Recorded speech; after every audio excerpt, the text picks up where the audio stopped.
ವಾಗಲಿ. ನಿಮ್ಮ ರಾಜ್ಯ ಬರಲಿ, ನಿಮ್ಮ ಚಿತ್ತ ಸ್ವರ್ಗದಲ್ಲಿ ನೆರವೇರುವ ಪ್ರಕಾರ ಭೂಮಿಯಲ್ಲಿ ನೆರವೇರಲಿ. ನಮ್ಮ ಅನುದಿನದ ಆಹಾರವನ್ನು ಇಂದು ನಮಗೆ ನೀಡಿ, ನಮಗೆ ಅಪಮಾನವನ್ನು ನಾವು ಕ್ಷಮಿಸುವ ಪ್ರಕಾರ ನಮ್ಮ ಪಾಪಗಳನ್ನು ಕ್ಷಮಿಸಿರಿ, ನಮ್ಮನ್ನು ಶೋಧನೆಗೆ ಒಳಪಡಿಸದೆ ಕೇಡಿನಿಂದ ನಮ್ಮನ್ನು ರಕ್ಷಿಸಿರಿ. ನಮೋ ಮರಿಯ, ಕೃಪಾಪೂರ್ಣೆ, ಪ್ರಭು ನಿಮ್ಮೊಡನೆ ಇದ್ದಾರೆ.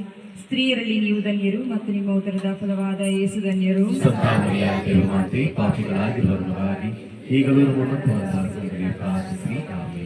ಸುತನಿಗೂ ಪವಿತ್ರಾತ್ಮನಿಗೂ ಮಹಿಮೆಯಾಗಲಿ. ಆಗಲಿ ಆದಾಗಲಕ್ಕೂ ಆಮೆನ್. ಕರುಣಾಳುಮಯನು, ಪ್ರೀತಿಪೂರ್ಣನು, ರಾಜಾದಿರಾಜನು, ಸರ್ವಲೋಕದೊಡೆಯನು, ಸೃಷ್ಟಿಕರ್ತನು, ಅದ್ಭುತ ಸ್ವರೂಪನಾದ ದಿವ್ಯೇಸರಿ, ಇಂದಿನ ದಿನ ಇಲ್ಲಿ ನೆರೆದಿರುವಂತಹ ಪ್ರತಿಯೊಬ್ಬರ ಮೇಲೆ ನನ್ನ ಕೃಪಾಕಟಾಕ್ಷ ಸ್ವಾಮಿ. ಪ್ರಪ್ರಥಮವಾಗಿ ತನ್ನ ಜೀವನದಲ್ಲಿ, ತನ್ನ ಹೃದಯದಲ್ಲಿ ನಿನ್ನನ್ನು ಸ್ವೀಕರಿಸಿರುವಂತಹ ರೆನಿಕ್ ಮಗನನ್ನು ನೀನು ಯಥೇಚ್ಛವಾಗಿ ಆಶೀರ್ವದಿಸು.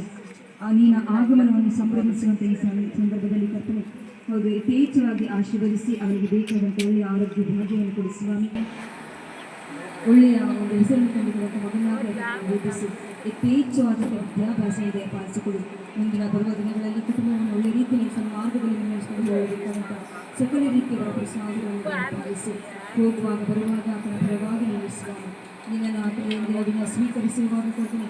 ನಿನ್ನ ಸದ್ಗುಣಗಳಿಂದ ಕೊಡ್ತೀನಿ ಆತನು ಜೀವಿಸಿ ಮಾಡಿ ಸ್ವಾಮಿ. ಎಂದಿಗೂ ಯಾವುದೇ ರೀತಿಯ ಸೈತಾನನ ಬಲೆಗೆ ಬೀಳದಂತೆ ಕಾಪಾಡು ಸ್ವಾಮಿ. ಯಾವುದೇ ರೀತಿಯ ತಪ್ಪಿನ ಹಾದಿಯನ್ನು ನೀಡುವಂತೆ ನೋಡ್ಕೋ ಸ್ವಾಮಿ. ಕೆಟ್ಟ ಚಟಗಳಿಗೆ ಒಳಗಾಗದಂತೆ ನೋಡ್ಕೋ ಸ್ವಾಮಿ.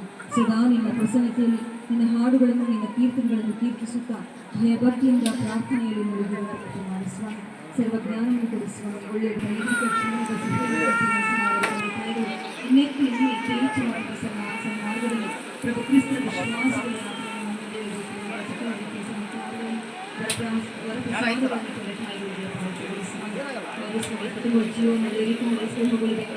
ಸಕಲ ರೀತಿಯ ಆಶೀರ್ವಾದಗಳನ್ನು ಪಾಲಿಸಿ ಸ್ವಾಮಿ.